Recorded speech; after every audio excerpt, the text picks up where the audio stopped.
because the number of lawsuits over climate change has more than doubled over the last 6 years as environmental groups use courts to pressure governments and companies to act.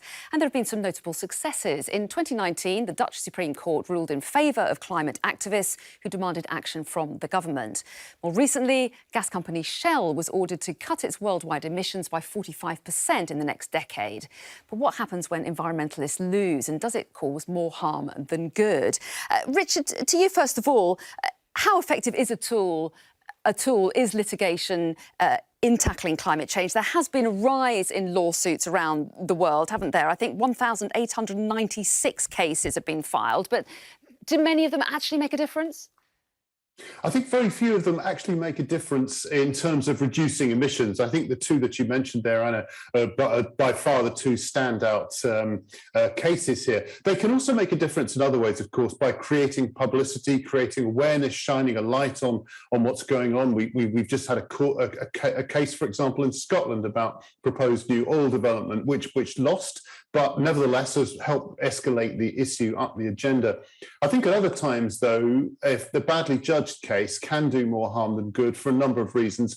One is that if you get a court ruling against you saying that a project you're opposing is legal, well, then you have it now from the judges that it is legal. So you kind of lost that one, and the developers have something to fall back on that they didn't have before. At times, it can also be a bit divisive. And in the case of Mr. Bolsonaro, I'm not sure anything is really going to work with him. Part of his political persona is that he's defending ordinary Brazilians' interests against the outside world that wants to tell Brazil what to do. So it's hard to see that even if he loses, this particular one would have a vast amount of impact. Siti, what do you think? Do you think the fact that action is taken against an individual, against a company, against the government, even if it's not successful, it has some benefit because it raises awareness? What's your take on it?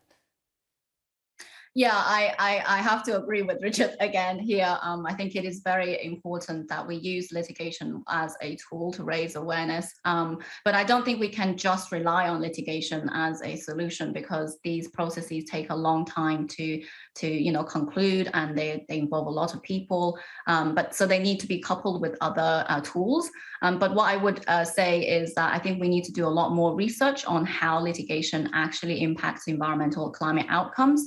It's about how which litigation measures actually was effective in reducing a certain amount of emissions, or which ones were not. So we can have a learning session on how best to design litigative measures in order to achieve the outcomes that we want. Richard, very briefly, that is a point. It takes a long time, doesn't it? And everyone keeps saying we haven't got very much time to sort this out.